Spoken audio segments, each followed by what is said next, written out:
Hello and welcome back to another episode of the Balance with Britt podcast. I hope that you are having an amazing week, and I'm so excited that you've tuned in for another episode. This one, I think I say this every single time, but you are definitely not going to want to miss it. But it's true because today I'm talking all about achieving painless periods and signs of a healthy period with, oh my gosh, okay, wait, I'm going to pause for a second because I always mispronounce her name. Celine? No. Selin Bilgin. Yep. Celine. Yep. You got it. See, Yep. I knew it. I always want to go like French on it. Anyways, Celine. All right, let's just pause for a second and I'll restart that. Hello and welcome back to the Balance with Britt podcast. I am thrilled that you're here and I hope that you're having an amazing week. I say this almost every single episode, but you are so lucky that you've tuned into today's episode because we have a great topic that we're chatting about. And it's all about painless periods and signs of a healthy period. This is something that I think we all need to be talking more about. And I'm chatting with Selin Bilgin about this. Celine's been on the podcast before, and we had such an amazing conversation that I'm like, we got to do another one. She is a speaker, an award-winning holistic nutrition consultant, best-selling author of the Painless Period Guide, and the founder of Luscious Living, where personal growth meets wellness. She believes that radiant health is a journey of the mind, body, and spirit, and she aims to deliver her message of wellness to help create a thriving society. She is especially passionate about educating women how to understand their body and love their body, starting with their menstrual cycles, which I think is super powerful. So welcome back to the podcast, Selin. Thank you for having me, Britt. Oh, I'm so happy to have you back. And when it comes to period health, I often say, your period and your poop is an amazing indication of your health status. And I think we're going to dive into that today. Yeah. I often start off these episodes with chatting with guests about their own health journey. Now, since we've already had an episode together, and our previous episode was all about body literacy, ditching the all or nothing mentality towards food and your own, previous history with binge eating. But now we're kind of flipping the switch a little bit. We're talking all about hormone imbalance, period pain. So I'm curious if you have a story relating to that side of things as well. Oh, yeah. I feel like I've gone through all the things so I can eventually understand what it's like to go through it. Mm-hmm. Um, so, like many women, I was also told and taught that PMS is a female curse and it's going to be painful and that's normal, and any bit of like cravings or mood swings were all normal. Mm-hmm. And my first experience was that I relied on Midol, which is a pain relieving medication Mm-hmm. specifically marketed, and I say marketed for women and PMS, right? But that was, that was fine. I lived with it as many of us do. And I also was experienced birth control, which made me feel awful. Mm-hmm. But the pivotal moment for me was only actually a few years ago when I started to get my period 2 to 4 times a month. Wow. It was intense, it was scary, and I was exhausted. Mm-hmm. And I would keep trying to like do little things to help myself and regulate my period. I was like, what supplements help and all this. And I started to really get scared. Like, Mm-hmm. why am I having this a third or fourth time? And they were full on. They weren't spotting. It was Yeah. full on periods. And I knew something was wrong. And I went to my conventional doctor. I was told to either go on birth control, which after my experience with birth control, I never ever would ever want to go back. Mm-hmm. Or I was told to start the procedure of getting a hysterectomy. I Wow. was 27. I plan on having children. That was not an option for me either. Mm-hmm. And I was just at a point of saying, why am I only given two options? Birth control or hysterectomy? Like, what? Yeah. And then I said, okay, I'm going to go to my functional medicine doctor. And that was also similar in terms of one option, and it was to get a Dutch test, which a Dutch test is a hormone panel, can be very helpful. but I was in nutrition school at the time, and I was also paying off university student loans. And so, I'm like, I didn't have $500 to just put into a test that was already going to tell me that my hormones were imbalanced. Mm-hmm. And so I was in nutrition school at the time, as I mentioned. So I just took matters into my own hands. I said, why is this happening? I always have been a why person, always, I don't know if it's my Scorpio nature, whatever it is. I'm like, I just want to go deeper and deeper. Mm-hmm. And so I started to realize why I was having these first of all, heavy periods, but then again, multiple periods. Mm-hmm. But then once I start to have one period again, all of a sudden I didn't even have PMS anymore. I used to wake up at night with cramps. I used to have to lay a towel down in bed before I would sleep. I would always get some kind of acne. And like cramping, it was bad, but it wasn't like I couldn't go to work or couldn't do my job. So I was like, okay, it's not that bad. And so then I started to teach my clients this and then start to see the results there. And I start to say, oh my gosh, this is wild. I have to shout this through the rooftops. Like, how did I manage through food, through lifestyle only, get my periods regulated? I'm like, I would have been so upset if I knew that if I didn't go on this route. And so I wrote the book, The Painless Period Guide, as a result of this as well. So it's been a complete journey that I did not think I would ever find myself on, but here we are. Chatting all about it. And I know, you know what? Like, I think it's one of those things that I have a similar experience in that, I had very irregular periods and I thought something was wrong with me. So I went to the doctor and their solution was birth control pill. And as a 17-year-old girl, I'm like, okay, this will solve my problem. And I mean, I've done a whole episode on the birth control pill and why that's not the case, but yeah, and then after that, I'm still getting spotting. I have anxiety through the roof and not really recognizing that all of these things are quite connected until I pursued my own studies in nutrition and holistic health. And I think it's really easy for us to kind of almost discredit that pain as something that's normal. Like, it's normal. This is being a girl. I remember at one point feeling like I only had 2 good weeks of the month because for the week before my period, I was, PMS was taking over. The week of my period, I was in so much pain. And it's like, that's half of my life. Totally. Yep. And like, I remember thinking like, it stinks being a girl. And I didn't realize that it didn't have to be like that. Yep. Mm-hmm. Mm-hmm. It's kind of wild that we're kind of, just told that this is just what being a girl is. And I think now, I mean, you and I both know it doesn't have to be like that, but there's a lot of people out there that are still, in that narrative almost of like, yeah, this is just who I am. This is just what it is. Or what has been like continuing to follow a narrative. It's like, how would it be any other way? Yeah. I find it interesting too, because even like, with my work as a holistic nutritionist, I work with a lot of people who are struggling with like digestive issues, like anxiety, burnout. And even though we're not directly focusing on supporting the hormones, almost every single one of my clients who have a period are like, I am noticing a dramatic improvement in my menstrual cycle. And it's like, because all of these things, your food is connected, your bowel movements are connected, digestion's connected, your mental health is connected.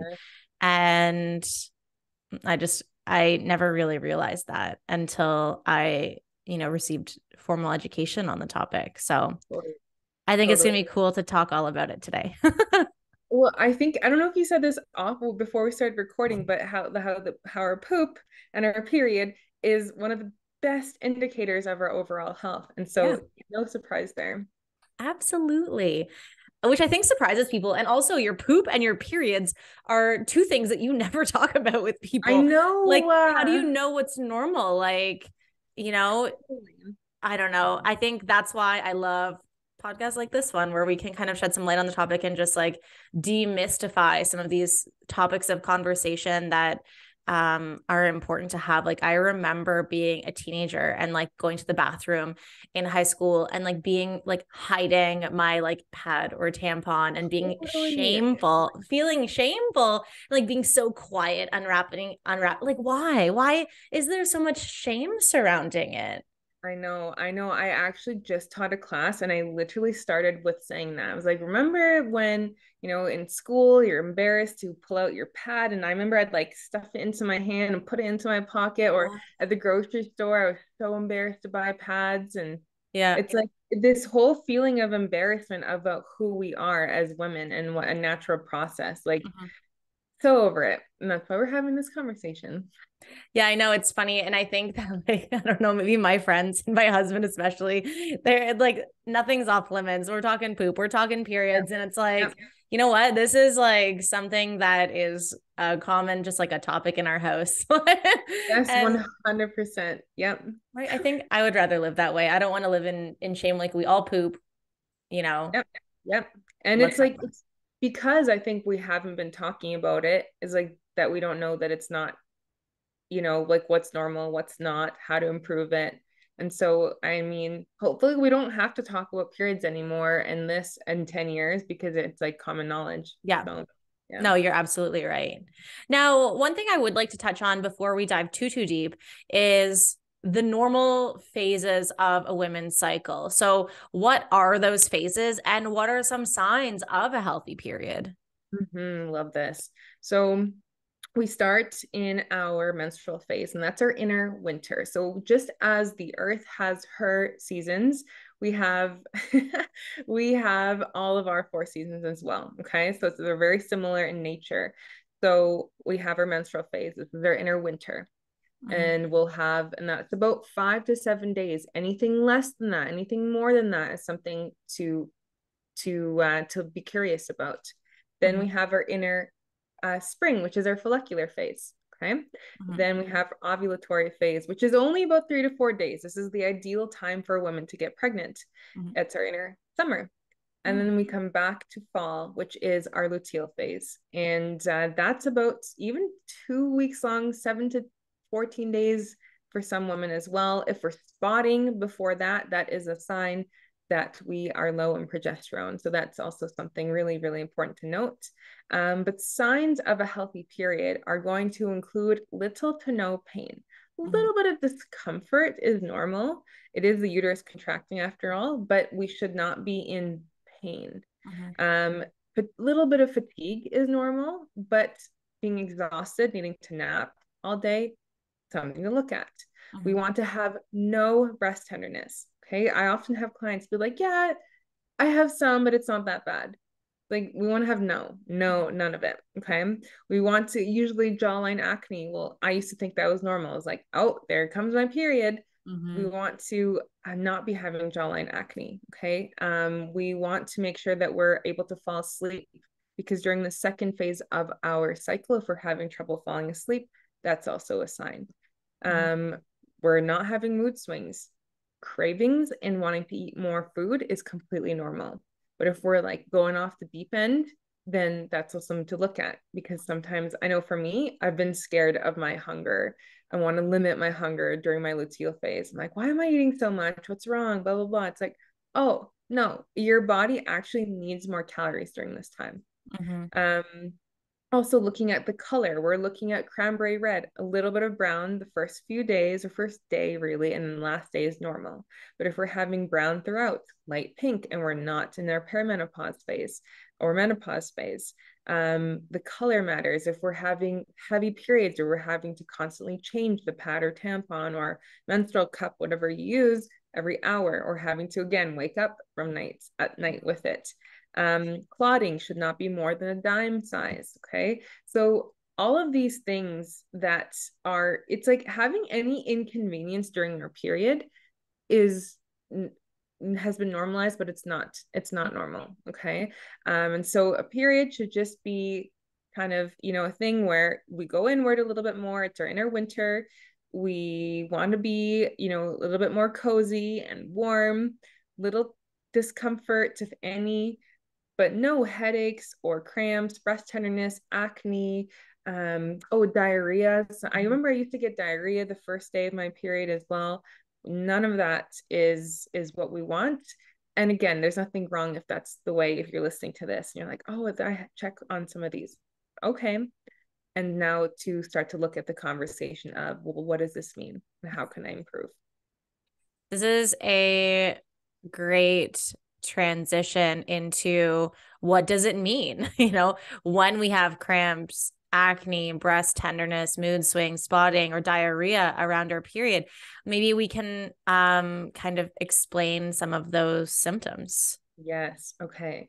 So the reason why we are having any sort of PMS symptoms is from an imbalance of estrogen and progesterone. And when we dive into estrogen even more, if we're not coming back to bowel movements, if we're not evacuating bowel movements properly, not just only consistently, but solid bowel movements, then estrogen gets recycled back as a toxic form of estrogen. I'm oversimplifying it, but that's what happens in the body. And also, if the liver is sluggish, which for most of us in North America it is, and the liver is not able to detoxify properly, the microbiome is impaired and we're not able to detoxify properly, then we start to again see estrogen in dominant condition, and progesterone in low, because they play a seesaw effect. And I also see if there is high cortisol or stress, and that can come from chronically comparing ourselves, chronically not eating or skipping meals, chronically like being in traffic and like in rush hour, and like little stresses like that build up. And cortisol, our stress or survival hormone, steals from the production of progesterone, or really it's called the pregnenolone steal. But anyways, I'm getting a little too overcomplicated here. What I want to share is that we start to see low levels of progesterone. We need progesterone to maintain uterine lining. So when I was spotting and having multiple periods, also important for fertility, also important for mood, important for libido. It's what makes a woman feel good. And so that's what we're seeing. High estrogen, typically, high cortisol, typically, low progesterone as well. And so that's the hormonal profile. I'm again generalizing, but that's what typically that it means. And estrogen dominance is also then connected to fibroids, cysts, ovarian and cervical cancers down the line as well. So that's kind of like the bigger picture of it as well. That's super insightful. And I mean, I think it's helpful to understand that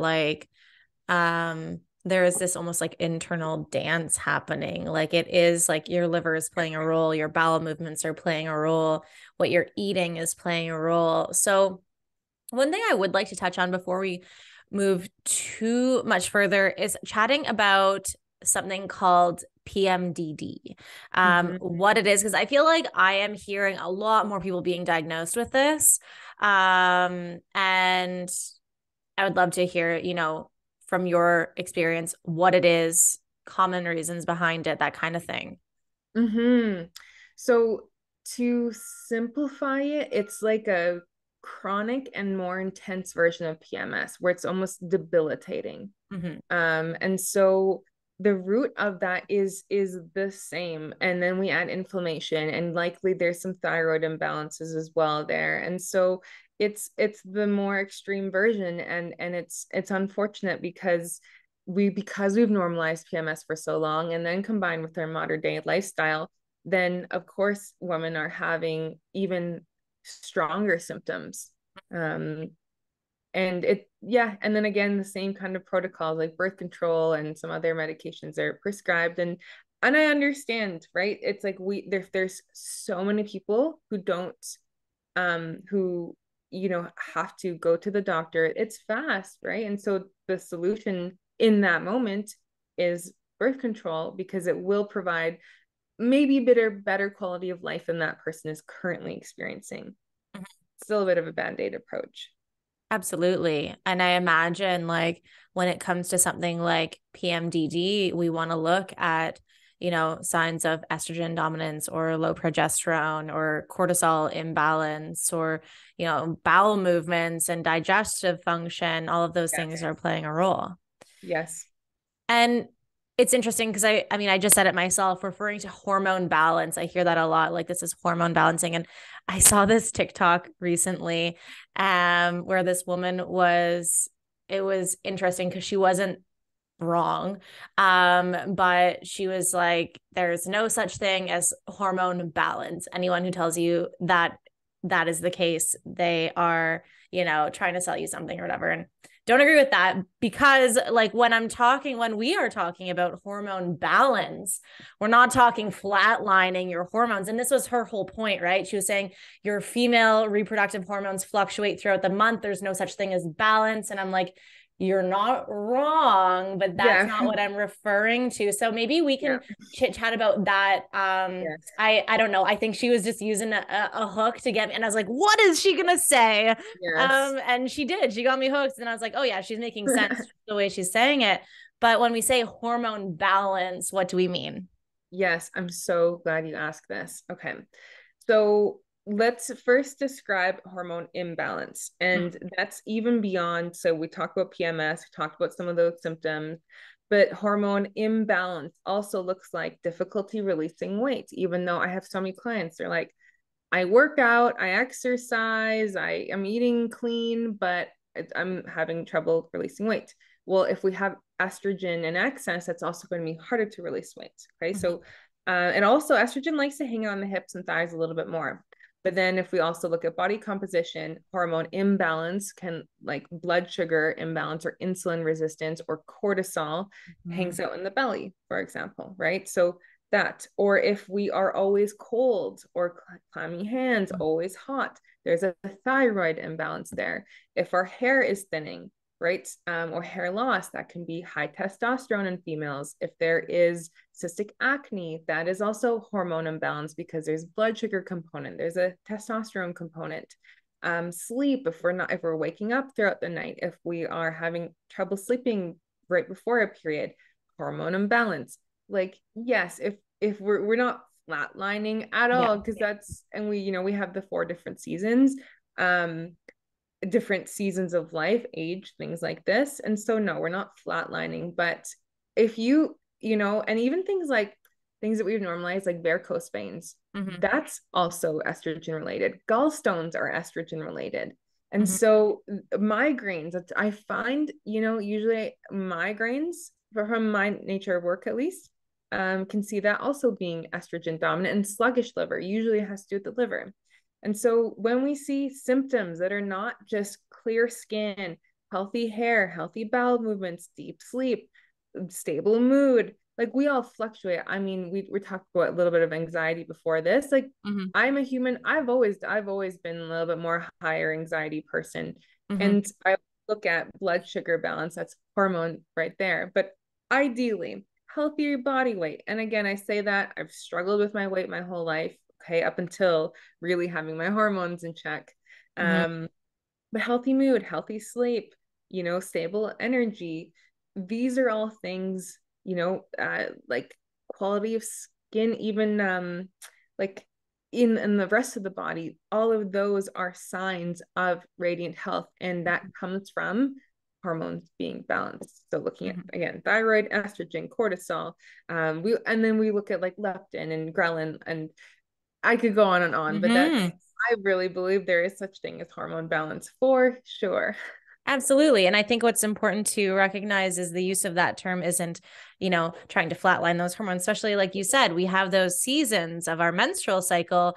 And yeah, there are some parts of those seasons where estrogen is peaking, and Yes. there's different seasons where progesterone is peaking. And it's not Yes. that you want estrogen and progesterone to be one consistent flatline. No, it's having the balance where they're peaking and coming to their valleys when they should. Yes, exactly. And that's kind of what we commonly refer to as hormone balance. And I think, you and I, as these health practitioners, we maybe sometimes oversimplify because it's a complicated process, but like it's the term hormone balance is not used to indicate a flat line of hormones. That's No. not Yeah. healthy.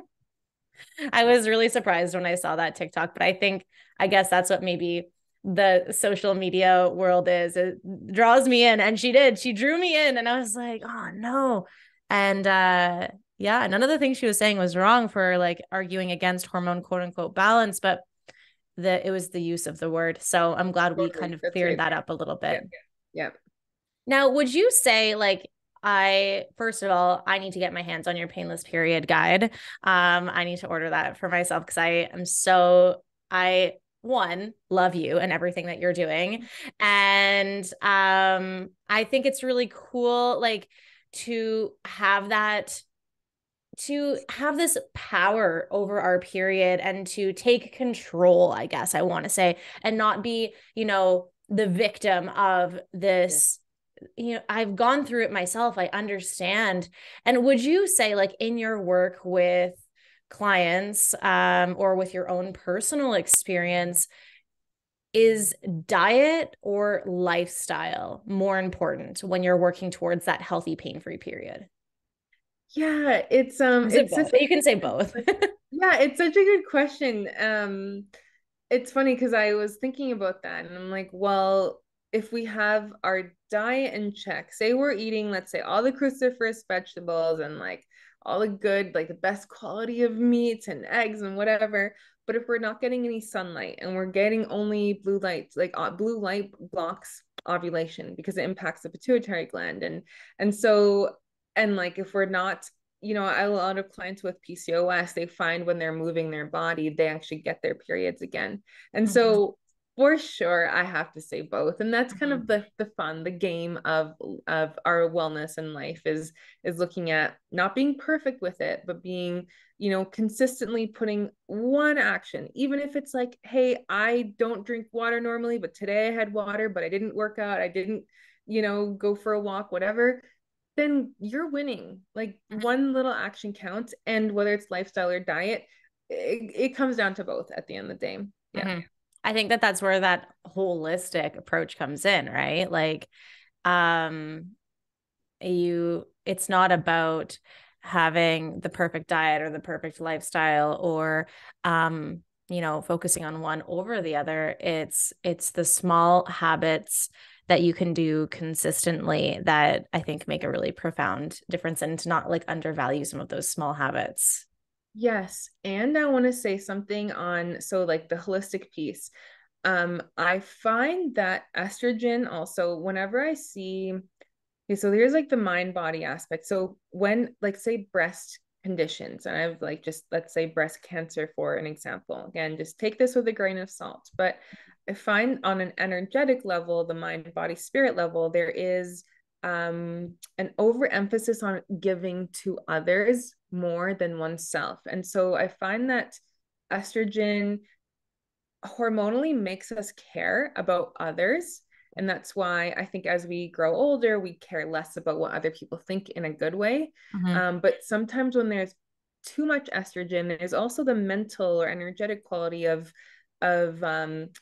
like giving more to the world than ourselves, caring too much what people think. mhm, I've been exploring that topic a little bit more because when I see again my clients with PCOS, when testosterone is high, testosterone is that hormone of challenge, of accomplishment, of goals.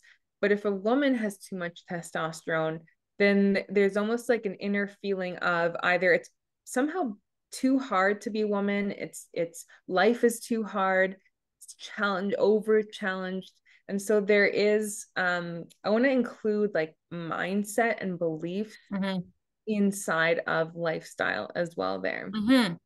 I would agree, absolutely. I think our mindset is super important in that holistic health journey.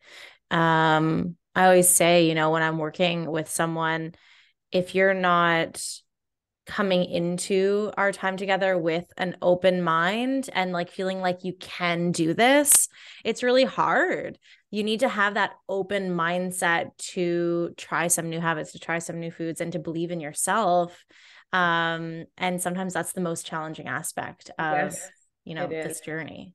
I think ultimately that's really what I work with clients on the most is Mhm. like is really that because at the end of the day, I think for most part we know, let's say like having broccoli is better than having McDonald's, like, but it's not, it's like beyond that. It's like the believing that we're worthy to feel good and some, Mm-hmm.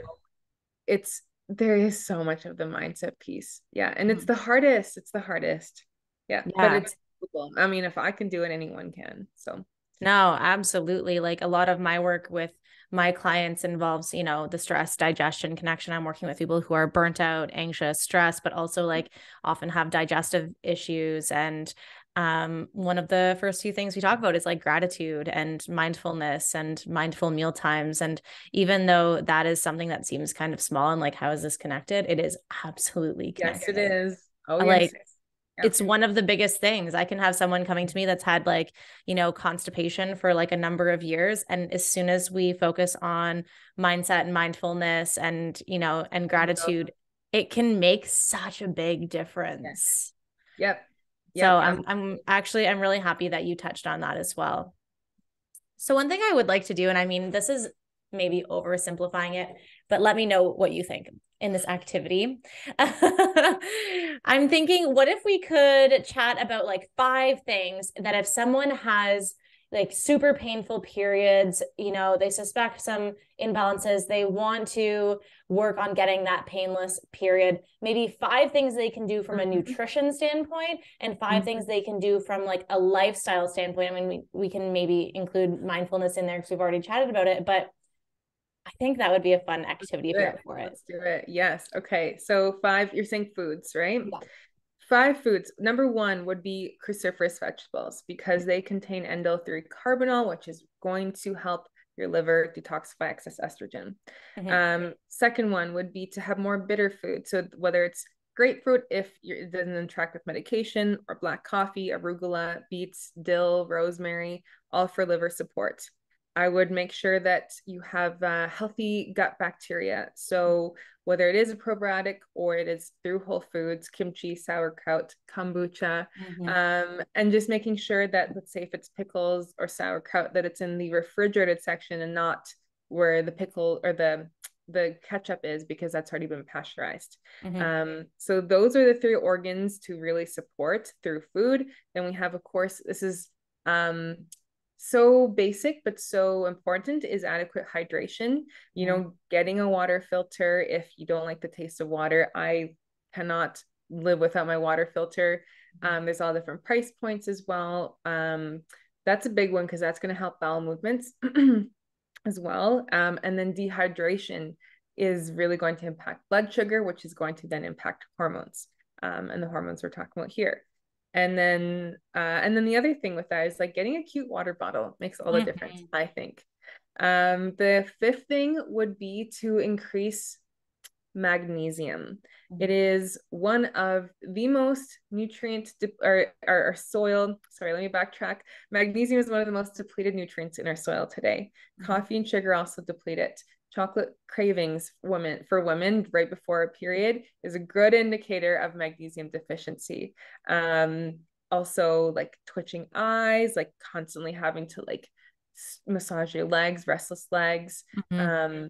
Anxiety, not non-deep sleeps, big one. So magnesium biglycinate ideally, or like a lotion is my favorite way. And I'm going to do a bonus one. This could seep into lifestyle, is nettle tea. If one Ooh. is not allergic to or sensitive to stinging nettle, dried, of course, tea, excellent source of iron to Nice. help build up iron levels and energy post period. So there's that. Okay. And then for lifestyle, sunlight, huge. We've been like taught to be scared of the sun in some way. I fully disagree with that. And obviously, we're not staring into the sun or going straight out into the sun at 1 o'clock and during the summer, Mm-hmm. but getting sunlight, absolutely vital. Women with fibroids, for example, are shown to have decreased levels of vitamin D. Really important there. Then reducing blue light at night. This Mm-hmm. is something I'm always working on as well, because I find that especially if I work past 9, Mm-hmm. I cannot sleep for hours after. Of course, that's stimulating our like awake cycle of right, the circadian rhythm completely throws it off, but blue light can also impact ovulation. The second lifestyle am I in the second one? Is really doing like, I want to say shadow work. This is a bit more advanced on that way, is looking at what are we triggered by? How do we take responsibility for our emotions and our triggers and feel that sense of empowerment? Because that levels of stress constantly and chronically, as we mentioned, impacts our cortisol levels, Mm-hmm. which then impacts progesterone. Um, Next one is to consume a high protein and savory breakfast. I Mm-hmm. used to be a big time faster because I wanted to lose weight really, really bad. And so I like saw everywhere that was good, but a lot of those studies are done on males. This is different from spiritual fasting as well. But having high protein, savory meal. And then the last one, this is a little bit more on the energetics as well.